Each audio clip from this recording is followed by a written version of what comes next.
சிந்தாமணி தான் பொண்ணு காதலிக்கிற அந்த சத்யா பற்றின விஷயத்த இங்கே மாஸ்டர் கிட்ட பேசணுன்றதுக்காக கோவிலுக்கு வர சொல்கிறாங்க. கோவிலுக்குள்ளே போகும்போதே அங்கே விஜயா வந்து சிந்தாமணியை பார்த்துட்றாங்க. சிந்தாமணி நான் இங்கே இருக்கேன் அப்படின்னு கத்திக்கிட்டே போக, வாங்க சிந்தாமணி, என்ன முக்கியமான விஷயம் ஏதோ பேசணும்னு சொன்னீங்க, அதான் நானும் உடனே கிளம்பி வந்துட்டேன். அதை விட எவ்வளோ சந்தோஷமான விஷயம் உங்ககிட்ட சொல்லணும்னு நினச்சிட்டு இருந்தேன் தெரியுமா. என் பையனுக்கு சீக்கிரமாகவே கல்யாணத்தை முடிவு பண்ணலான்னு இருக்கேன்னு சொல்ல, அதை கொஞ்சம் கூட காதில் வாங்காத சிந்தாமணி சோகமாக இருக்கிறத பார்த்த விஜயா, என்னாச்சு உங்களுக்கு, ஏன் இப்படி இருக்கீங்க அப்படின்னு உடனே விஜயா கேட்குறாங்க. ஒன்றும் இல்லை மாஸ்டர், எல்லாம் இந்த மீனாவால் தான் அப்படின்னு சொல்ல, மீனாவா, ஓ அவள் சங்க தலைவி ஆயிட்டாலே அதனால தான் இப்படி இருக்கீங்களான்னு சொல்லி கேட்க, அதெல்லாம் எனக்கு ஒரு பெரிய விஷயமே இல்லை, அவளை இந்த பொறுப்புலேருந்து தூக்கி விட்டு என்னால் இப்போ கூட அந்த பொறுப்பில் உட்கார முடியும், ஆனால் அவள் பண்ணிக்கிட்டு இருக்க வேலை அதை விட பெரிய வேலைன்னு சொல்கிறாங்க. என்ன மாஸ்டர் சொல்கிறீங்க, என்ன சிந்தாமணி சொல்கிறீங்கன்னு விஜயா கேட்க, ஆமாம் மாஸ்டர், அந்த மீனாவுக்கு ஒரு தம்பி இருக்கான்ல அப்படின்னு சொல்ல, யார், அந்த திருட்டு பையன் சத்யாவான்னு சொல்ல, உங்களுக்கே தெரியுது அவன் திருட்டு பையன்னு அப்படின்னு சொல்ல, திருடுனதே எங்கள் வீட்டிலேருந்து தானே, அப்போ அவன் திருட்டு பையன் தானேன்னு அங்கே விஜயா சொல்ல, உடனே சிந்தாமணியோ, அவனுக்கு என்ன இப்போது திரும்ப ஏதாவது இங்கே திருட்டு வேலையில் சிக்கி மாட்டிக்கிட்டானா என்ன அப்படின்னு சொல்லிட்டு விஜயா கேட்க, அப்படி ஏதாவது பண்ணியிருந்தா தான் பரவாயில்லையே, அந்த சத்யா என் பொண்ணு ரேகாவை காதலிக்கிறானா, ரேகாவும் அவனை தான் காதலிக்கிறான் சொல்லிட்டு இருக்கான் அப்படின்னு சொல்ல, இதை கேட்ட விஜயாவுக்கு பயங்கர ஷாக் ஆகுது. என்ன சிந்தாமணி இவ்வளவு பெரிய விஷயமா இருக்கு அப்படின்னு சொல்லி கேட்க, உங்களாலேயே இதை ஏத்துக்க முடியாதப்போ என்னால எப்படி ஏத்துக்க முடியும் சொல்லுங்க, என் பொண்ணுக்கு எவ்வளவு பெரிய இடத்துல நான் மாப்பிள்ளை பார்த்து கல்யாணம் பண்ணி வைக்கணும்னு இருக்கேன், ஆனா இங்கே இந்த மீனா அவ தம்பியை அனுப்பி என் பொண்ணை காதலிச்சு கல்யாணம் பண்ணிக்க சொல்ற அளவுக்கு அவ இப்படிப்பட்ட ஒரு முடிவு எடுத்திருக்காள், அவ சாதாரணப்பட்டவளே கிடையாதுன்னு சொல்லிட்டு இங்க விஜயா கிட்ட சிந்தாமணி சொல்ல, நான் தான் அப்பவே சொன்னேனே, இந்த மீனா குடும்பமும் சாதாரண ஆளுங்களே கிடையாது, எங்க எப்படி காய் நகர்த்தணும்னு தெரிஞ்சு வச்சிருக்கவளுங்க, அவ தங்கச்சியை ஒரு போலீஸ்காரனுக்கு கட்டி கொடுத்தா, இவன் எங்க வீட்டுக்கு மருமகளா வந்து இருந்துட்டா, இப்போ அவன் தம்பிய இப்போ உங்க பொண்ணை காதலிக்க விட்டு இங்க சந்தோஷப்பட்டுட்டு இருக்கலாம், சும்மாவே விடக்கூடாது அப்படின்னு அங்க விஜயா சொல்லும்போது, அதுக்கு சிந்தாமணியும், அதான் மாஸ்டர் எனக்கும் புரியலை, எப்படியாச்சும் சத்யாவையும் இந்த ரேகாவையும் ஒன்று சேரவே விடக்கூடாது, சத்யாவுக்கு ஏதாவது ஒரு தண்டனை கொடுத்தே ஆகணும் அப்படின்னு சொல்லிட்டு இருக்காங்க, அவள் அம்மாக்காரி வெளியில் தானே பூக்கட்டி வித்துக்கிட்டு இருக்கான், இதை விட பெரிய அவமானத்தை எப்படி கொடுக்க முடியும், நீங்கள் வாங்க சிந்தாமணி அப்படின்னு கையை பிடிச்சி அழுத்துட்டு வராங்க. எங்கே மாஸ்டர் அப்படின்னு கேட்டுக்கிட்டே வரேன், இங்கே தான் இருக்கா அந்த சந்திரா, வாங்க வெளியே அப்படின்னு சொல்லிட்டு வெளியே வந்து அங்கே சந்திரா மாலை கட்டி கொடுத்துட்ருக்க, அவங்க கடைக்கு முன்னாடி கூட்டம் வேற இருக்குது, ஏன்னா இப்போ சங்க தலைவி ஆனதுலேருந்து தலைவியோடைய அம்மா அப்படின்றதுக்காகவே இங்கே பல பேர் வரவும் செய்கிறாங்க. என்ன பண்ணிட்டு இருக்கீங்கன்னு சொல்ல, வாங்க சம்பந்தியம்மா, நீங்கள் கோயிலுக்குள்ளே போகும்போதே பார்த்தேன், கூப்பிடலான்னு நினச்சேன், ஆனால் நீங்கள் தான் ரொம்ப அவசரமாக உள்ளே போயிட்டீங்க, என்ன சம்பந்தியம்மா மாலை ஏதாவது வேணுமா, இருங்க அப்படின்னு சொல்லிட்டு மாலை எடுத்து கொடுக்குறாங்க. இந்த மாலையை தூக்கி வாங்கி வீசுகிற இங்கே சிந்தாம்மா விஜயாவோ, உனக்கு கொஞ்சமாவது அறிவு இருக்கான்னு சொல்லி கேட்க, என்னாச்சுமா அப்படின்னு அதிர்ச்சியோட கேட்குறாங்க இங்கே சந்திராவும். இவங்க யார் தெரியுமா, எவ்வளோ பெரிய ஆள் தெரியுமா, இப்படிப்பட்ட ஒருத்தவங்க அவங்க பொண்ணு எவ்வளோ பெரிய இடத்துல கல்யாணம் பண்ணி கொடுக்கணும்னு ஆசைப்படுவாங்க, ஆனால் உங்கள் குடும்பம் என்னடானா சர்வசாதாரணமாக உங்கள் பையனை அனுப்பி காதலிக்க வச்சு அந்த பொண்ணை உங்கள் வீட்டுக்கு மருமகளை கொண்டு வரணும்னு முடிவே பண்ணிட்டீங்களா அப்படின்னு கோவத்தில் கத்தவும் செய்கிறாங்க. சிந்தாமணி இப்படி முன்னாடி இங்கே விஜயா வந்துட்டு சந்திராவை எதிர்த்து பேசுகிறது மட்டும் இல்லாமல் அந்த குடும்பத்தை பற்றி ரொம்ப தரக்குறைவா இழிவா ரொம்ப மட்டமாக பேசுகிறாங்க.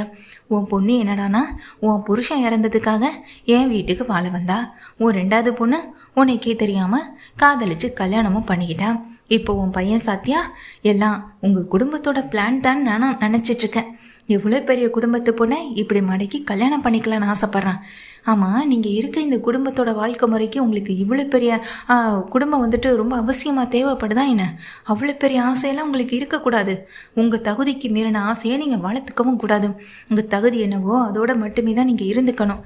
இதுக்கப்புறம் உங்கள் பையன் சத்யா கிட்ட சொல்லி வைங்க, சிந்தாமணியோடைய பொண்ணு பின்னாடி சுற்றக்கூடாதுன்னு சொல்லிட்டு இங்கே விஜயா சிந்தாமணியை பார்க்க, என்ன சிந்தாமணி நான் உங்களுக்காக பேசிக்கிட்டு இருக்கேன், நீங்களும் எனக்கு பேசலாம்ல அப்படின்னு சொல்ல, சிந்தாமணியும் அதான் நீங்களே பேசிட்டீங்களே மாஸ்டர், இதுக்கு மேலே வேற என்ன வேணும், அதையும் மீறி அந்த சத்யா என் பொண்ணு பின்னாடி சுத்தினானா அவன் கையும் காலும் அதுதான் கடைசியாக உயிரோட இருக்கிற மாதிரி இருக்கும், அவன் உடம்புல உயிர் மட்டும் இருக்கும், தினம் அவனை வச்சு கஞ்சி காய்ச்சி ஊத்துறது, இதே மாதிரி வாழ்க்கை முழுக்க இதே பூக்கடையில் நின்று கால் கடுக்க நின்று பூக்கட்டி வைத்து தான் அவங்க பையனை காப்பாற்ற மாதிரி இருக்கும் அப்படின்னு சொல்ல, அதையெல்லாம் கேட்டுட்டு நிற்கிறாங்க. சுற்றி நிற்கிற பல பேரும் வராங்க. வந்துட்டு அங்கே இருக்க ஒவ்வொரு அடி கட்டை கல்லுன்னு எல்லாத்தையும் தூக்கி அங்கே நின்றுட்டுருக்க அந்த சிந்தாமணி மேலேயும் விஜயா மேலேயும் வீச 2 பேருமே பதறி போகிறாங்க, துடிச்சு போகிறாங்க. அங்கே நிற்கிற சந்திராவோ, நிறுத்துங்க, இப்போ எதுக்கு இந்த மாதிரி பண்ணிகிட்ருக்கீங்க, விடுங்க அப்படின்னு கத்த. என்னம்மா உங்களை இவ்வளோ கீழ்த்தனமாக மட்டமாக இங்கே முன்னாடியே பேசுவாங்க, நாங்கள் அதை பார்த்து அமைதியாக இருக்கணுமா? இதனால் என்ன பிரச்சனை வந்தாலும் பரவாயில்ல, அதை நாங்கள் பார்த்துக்குறோம்.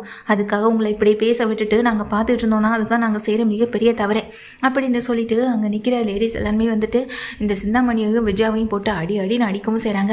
2 பேரும் அப்படியே நிற்க, ஒரு பொண்ணாக இருந்துக்கிட்டு இப்படி இன்னொரு குடும்பத்தை பற்றியும் தகுதிக்கு மீறி ஆசை கூட படக்கூடாதுன்னு சொல்கிறத பற்றியும் பேசுகிறதுக்கு முதல்ல உங்களுக்கெல்லாம் என்ன உரிமை இருக்குது?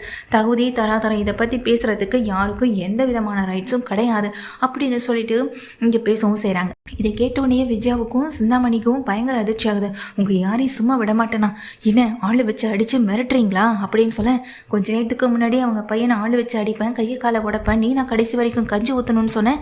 அப்போ நீ பேசின விஷயத்துக்கு நாங்கள் என்ன பண்ணுறது? நீ சொன்ன, நாங்கள் செஞ்சிட்டோம் அப்படின்னு அங்கே நிற்கிற அந்த லேடிஸ் எல்லாருமே திட்டவும் செய்கிறாங்க. சரி விடுங்கன்னு சொல்ல, இங்கே பாருங்கம்மா, மீனாவுக்காக நாங்கள் என்ன வேணாலும் செய்ய தயாராக இருக்கோம். மீனா கத்தி குத்தலாம் பட்டு இந்த எலெக்ஷனில் ஜெயிச்சு எங்களுக்காக எங்கள் நல்லதுக்காக யோசிச்சுட்டு இருக்க ஒரு பொண்ணு. இந்த அம்மா மாதிரியா எத்தனை வருஷம் ஆட்சியில் வந்தாலும் அந்த குடும்பத்துக்காக மட்டுமே தானே யோசிக்குது. அந்த குடும்பம் தான் முன்னேறணும்னு நினைக்குது. அதனால தானே இந்த தடவை ஒரு மாற்றம் வரணும்னு நாங்கள் மீனாவுக்கு ஓட்டு போட்டோம். மீனா எங்கள் நலனுக்காக யோசிக்கக்கூடிய ஒரு பொண்ணு. அதனால் மீனாவுக்கு நாங்கள் ஓட்டு போட்டு ஜெயிக்க வச்சுருக்கோம். இனி எந்த காலத்துக்கும் இந்த பொம்பளையால் ஆட்சியே பண்ண முடியாது. அது என்ன, பூக்கட்டுற வியாபாரி சங்க தலைவி ஆகிட்டா பெரிய பொறுப்பில் இருந்து யாரை எப்படி வேணாலும் வழி நடத்தலாம்னு நினைப்பா. மீனா எவ்வளோ கஷ்டப்பட்ட இடத்துல இருந்து வந்தாலும், ஒரு தலைவி பொறுப்புக்கு வந்தாலும் அந்த பொறுப்பில் இருந்துக்கிட்டு தலைக்கணம் பிடிச்சலாம் ஆடலை. இப்போ வரைக்கும் மற்றவங்க கஷ்டத்தை அறிஞ்சு நடந்துக்கக்கூடிய ஒரு பொண்ணாக தான் இருக்குது. இதுக்கப்புறம் மீனா குடும்பத்தையும் யாராவது சிண்டுனிய, அப்புறம் நாங்கள் அதெல்லாம் பார்த்துக்கிட்டு சும்மாவே இருக்க மாட்டோம். சங்கத்தில் உங்கள் மேலே கம்ப்ளைண்ட் பண்ணி இதை நாங்கள் இன்னும் பெரிய கம்ப்ளைண்ட்டாக கொடுக்கவும் செய்வோம் அப்படின்னு நாங்கள் இருக்கவங்க எல்லாரும் மிரட்டவும் செய்கிறாங்க. உடனே சந்திராவும் பக்கத்தில் வராங்க.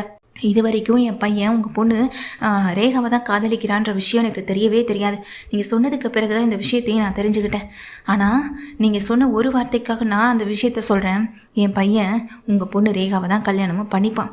ஏன்னா நாங்கள் தகுதி தராதரம்னு இது எல்லாத்தையும் தாண்டி எதுக்கும் அவசப்படுறவங்களே கிடையாது. உன் பொண்ணுக்காக நீ எதுவும் செய்ய வேண்டிய அவசியமும் இல்லை. மற்றவங்க மாதிரி வசதியான இடத்துல தான் பொண்ணு எடுப்பேன், வசதியான பொண்ணை தான் என் பையனுக்கு கல்யாணம் பண்ணி வைப்பேன்ற ஒரு எண்ணம் இல்லை. உன் பொண்ணு நல்ல பொண்ணாக இருந்தால் அந்த பொண்ணை நான் மனசார ஏற்றுக்கவும் தயாராக தான் இருக்கேன். இந்த விஷயத்தில் இனி நீங்கள் யாரும் மூக்கு நுழைக்க வேண்டாம். என் குடும்ப விஷயத்தில் நீங்கள் எதுக்காக தலையிடுறீங்க அப்படின்னு சம்மந்தி அம்பாவை பார்த்து கேள்வி கேட்க விஜயா அப்படியே ஷாக்காகி இங்கே அந்த சந்திராவை பார்க்குறாங்க. என் குடும்ப விஷயத்தில் என்ன முடிவு எடுக்கணும்னு எனக்கு தெரியும். உங்கள் பையன் விஷயத்தில் நான் ஏதாவது முடிவெடுத்தா அப்போ நீங்கள் என்ன கேள்வி கேட்கலாம். ஆனால் உங்கள் பையன் விஷயத்தில் நான் முடிவெடுக்க வேண்டிய அவசியமே இல்லை. ஏன்னா உங்கள் பையனே போதும், அவன் தலையில் அவனே மண்ணாளி போட்டுக்கிறதுக்கு. இதுக்கு நாங்கள்லாம் மண்ணாளி போடணுன்ற அவசியமே இல்லை. என் பையன் வாழ்க்கை எப்படி சரி பண்ணணும்னு எனக்கு தெரியும். முதல்ல உங்கள் பையன் வாழ்க்கையை போய் நீங்கள் பார்த்துக்கிறதுக்கு வழியை பாருங்கள் அப்படின்னு சிந்தாமணி முன்னாடியும் விஜயாவை வந்துட்டு கண்ணா பின்னான்னு திட்டுறாங்க சந்திரா.